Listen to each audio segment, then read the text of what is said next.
Assalomu alaykum hammaga. Bugun birinchi darsimizni boshlaymiz. Birinchi mavzumiz son va raqam haqida tushuncha. Son va raqam haqida tushuncha biz qo'shish sonlarni yoki ayirishdan oldin son va raqam haqida birozgina farqini bilib olishimiz kerak. Son nima, raqam nima? Birinchi o'rinda raqamni bilib olishimiz kerak.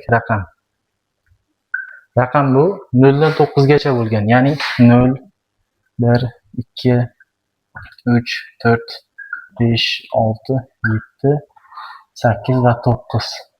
0 dan 9 gacha bo'lgan simvollar. Simbol, ya'ni belgi. 0 dan 9 gacha bo'lgan belgi nomlangan, ya'ni 0 dan 9 gacha bo'lgan bu belgi. Xo'sh, son bu raqamlardan tashkil topgan belgilarga son deyiladi. Xo'sh, raqamlarimiz jami 10 ta, sonlar esa cheksiz bo'ladi.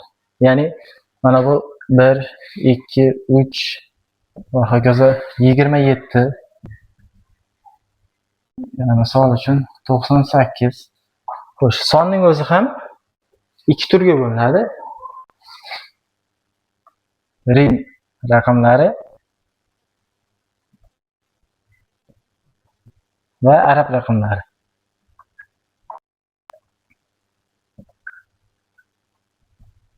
Rim raqamlari asosan yillarni, tarixiy voqealarni ifodalashda ishlatiladi.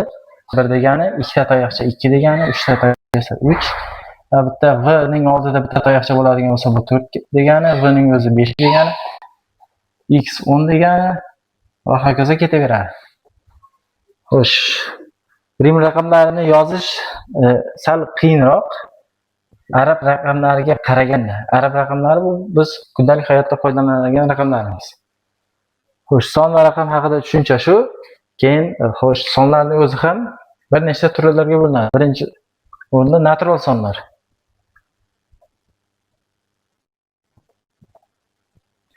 Natural sonlar bu sanashda ishlatilgan sonlarni biz natural son deymiz. Misol uchun 1 dan boshlanadi, 2, 3, 4, 5 va hokazo cheksizlikkacha ketadi. Sonlarning natural sonlari oxiri yo'q. Lekin raqamlarning oxiri bor. 0 dan 9 gacha 10 ta. Sonlarning oxiri yo'q. Kimdir eng oxirgi sonni men kashf qildim deb turganda ham, o'sha eng oxirgi songa yana qandaydir 10 darajasi 98-sonni men shunday nomladim desa, o'shanga birni qo'shadigan bo'lsa, keyingi son hosil bo'lib ketaveradi. Xo'sh, natural sonlarning oxiri yo'q. Ikkinchisi butun sonlar.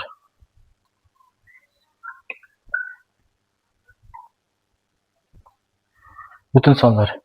Xo'sh, butun sonlar qoidasi natural sonlar, ularning qarama-qarshisidagi sonlar va 0 bilan birgalikda butun sonlarni hosil qiladi. Koordinatalar sistemasida. Koordinatalar sistemasi bu bitta o'q hisoblanadi. Mana bu tomonga plus tomonlari, ya'ni 2, 3, 4 va hokazo cheksizlikka qarab ketadi. Bu tomoni ham cheksizlikka ketadi. Ya'ni -1. Ularning hammasi minusligi. -2, -3 va -4 va hokazo. Natural sonlar va ularning qarama-qarshisidagi sonlar va 0 bilan birgalikda butun sonlarni hosil qiladi. Bu ratsional sonlar. Ratsional sonlar bu asosan a taqsim b ko'rinishida keladi, ya'ni a taqsim b. Va kasr ko'rinishidagi sonlar ratsional sonlar deyiladi. Xo'sh, bunda o'zining aniqlanish sohasi bor, ya'ni a va b qarashda bo'lish kerak, faqatgina natural sonlarga. Natural sonlarning belgisi z. Natural son z harfi bilan belgilanadi. Mana bu kasr ikkalasi ham natural son bo'lishi kerak. O'shandagina bu ratsional son deya olamiz. Irratsional son bu o'sha kasr ko'rinishida tasvirlash qiyin bo'lgan sonlar. Misol uchun pi degan soni ham bor. Pi degan sonning son qiymati 3.14, 15, 29 va hokazo bu cheksiz ketadi. Xo'sh, keyin ildiz osti 2 bor. Ildiz osti 2 dan aniq son chiqmaydi. 1.41 va hokazo juda katta son chiqadi. Ildiz osti 3, ildiz ostidan aniq son chiqmaydigan, misol uchun ildiz osti 7. Bular irratsional son hisoblanadi. Haqiqiy sonlar. Haqiqiy sonlar bu natural son. Xo'sh, ikkinchisi natural sonlar, butun sonlar, ratsional sonlar va irratsional sonlarning hammasi birgalikda haqiqiy sonlarni tashkil qiladi. Endi soxta sonlar ham bo'lishi mumkinmi degan savol bo'lishi mumkin. Soxta sonlar emas, kompleks sonlar bo'ladi. Kompleks sonlar. Nechinchi seriyada bizda 6-si ekan.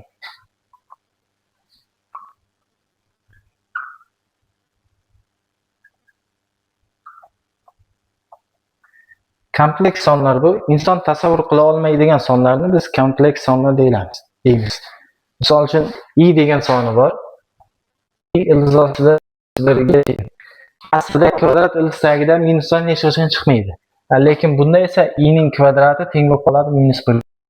Ya'ni hech o'zi asli matematika boshida bu ko'proq oliy matematikada ishlatiladigan narsa bo'lib, hozirgi o'zimizni matematikada aytadigan bo'lsak, hech narsaning kvadrati minus sonni bermaydi. Lekin bu i ning kvadrati -1 ga teng. Kompleks sonlar tugadi. Endi bizda keyingi bo'limimiz.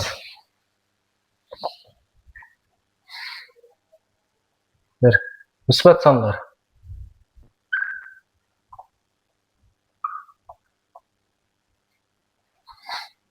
Musbat sonlarda asosiysi 0 dan katta bo'lishi kerak. Biz berayotgan sonimiz, misol uchun 1, 34, 28 va hokazo. Musbat sonlar 0 dan katta bo'lgan sonlar. Manfiy sonlar xo'sh 2. Ikkinchisi manfiy.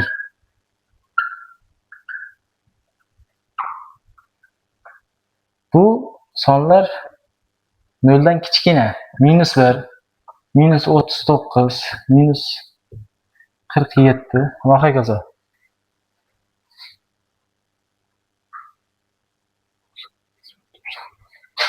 Uchinchisi 90. 90 bu 2 ga bo'lganimizda qoldig'i 1 ga teng bo'lgan sonlar 90lar hisoblanadi. Misol uchun 3. 3 ni 2 ga bo'ladigan bo'lsak, bittadan beramiz 2.